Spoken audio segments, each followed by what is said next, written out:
हर हर महादेव मित्रांनो, आत्ता चाललंय हर हर महादेव मित्रांनो, आपण करतोय 12 ज्योतिर्लिंग यात्रा. हर हर महादेव मित्रांनो, आपण करतोय 12 ज्योतिर्लिंग यात्रा आणि 4 धाम. तर मित्रांनो, आत्ता आपण चाललोय गंगोत्रीवरनं केदारनाथच्या दिशेने. हा साधारण 226 किलोमीटरचा सागरा प्रवास आहे आणि आपण हा प्रवास चालू केला आहे सकाळी 6 वाजता.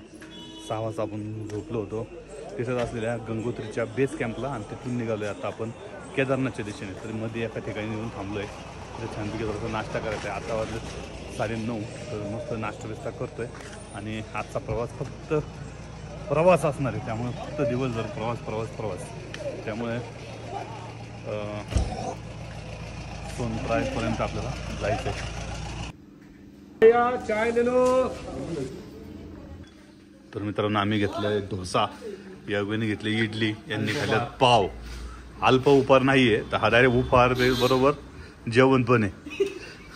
नाही माझं सांगतोय बाबा, मी दादा खातोय बरोबर.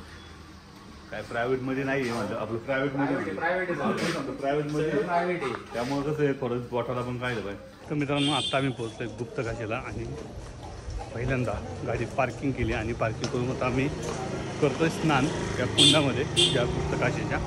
तर आता आम्ही सगळे सकाळ लवकर नसल्यामुळे आंघोळ केली नव्हती, मग आत्ता मात्र आंघोळ करतोय. दोनों का संगम है ना गंगा यमुना का, इसमें स्नान करने से जो मन को शांत करने से यहाँ का नाम मन करने का इस स्नान करने का. वो अर्धनारीश्वर का मंदिर है, काशी विश्वनाथ जी का मंदिर है. यहीं पर भगवान शंकर जी गुप्त हो गए थे. मैंने आपको जानबूझ के इसी मंदिर के दर्शन के लिए बुलाए हैं क्योंकि जो है यहाँ पर दर्शन करने से भगवान शंकर के दर्शन, केदारनाथ के दर्शन आसानी से हो जाते हैं.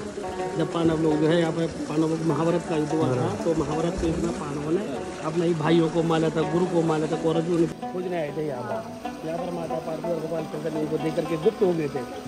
तब पांडवों को भगवान माता पार्वती ने आकाशवाणी किया था कि यहाँ पर गंगा यमुना की धारा निकले, उसमें स्नान करो. उसके बाद में जो यहाँ पर भगवान के दर्शन करो, तब जाकर अर्धनारीश्वर के रूप में भगवान ने उनको यहाँ पर दर्शन दिया. ये वाला मंदिर है. तब यहाँ पे नहा स्नान करने के बाद जो है तब भगवान शंकर के दर्शन पाने का रास्ता मिलता है. ऐसे के पहले मन से यहाँ पे गंगा जी मनाओ, यमुना जी मनाओ, प्रार्थना करो यहाँ पर जहाँ जो है केदारनाथ के दर्शन बहुत अच्छे से हो जाए.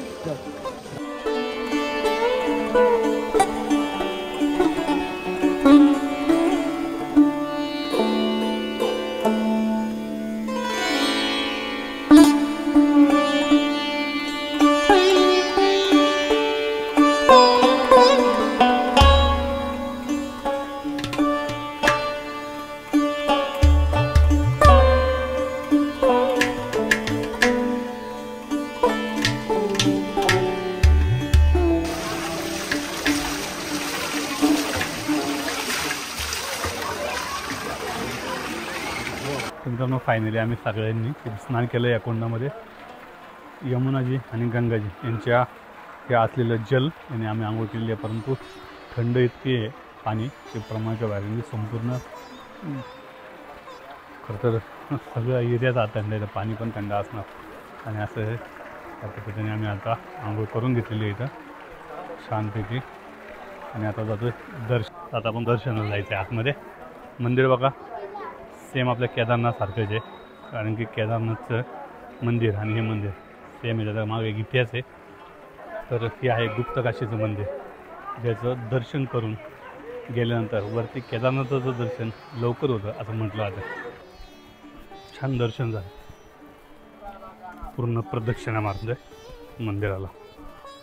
मंदिराचं काम चालू आहे. अर्धनारीश्वर मंदिरातलं आपण दर्शन घेतोय.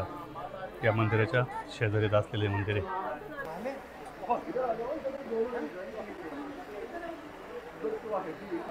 सकाळची स्नानासाठी या कुंडामध्ये प्रचंड गर्दी असते. आत्ता वाजल्यात दुपारचे 3, त्यामुळं आत्ता यावेळेस कोणी स्नानासाठी नसतं, पण आपण आता स्नान केलं आहे. बघा मंदिर एकदम छान असं मंदिर दिसतंय आपल्याला आणि एकदम छोटंसं मंदिर आहे, पण याला आता गुप्तकाशी म्हटलं जातं.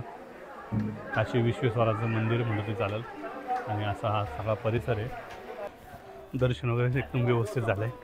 आता आम्ही निघालो आहे ते सोनप्रयागकडं. इथून 1 तासाचा रस्ता आहे, पण तो जास्त बंद होता नाही ट्रॉफिक असल्यामुळं. तर ते पंडितजींनी आम्हाला छानपैकी दर्शन करून दिलं. गाडी आपली तिकडे आहे आणि आता गाडीमध्ये जाऊन त्या अगोदर पंडितजीला चहा वाजतात.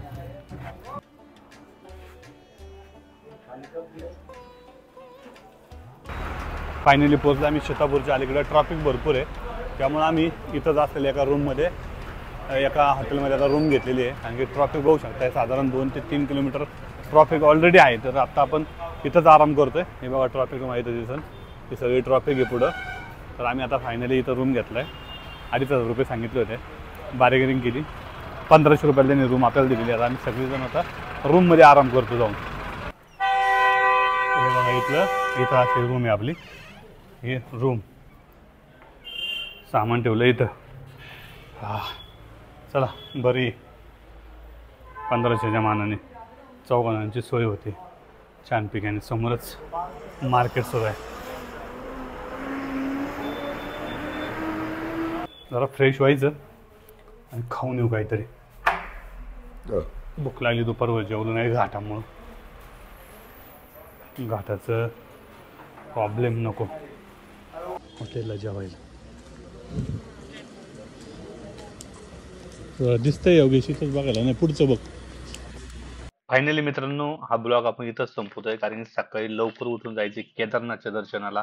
त्यामुळे हा ब्लॉग इथं संपून आज मस्तपैकी आराम करतो, म्हणजे झोपतो. Bye bye.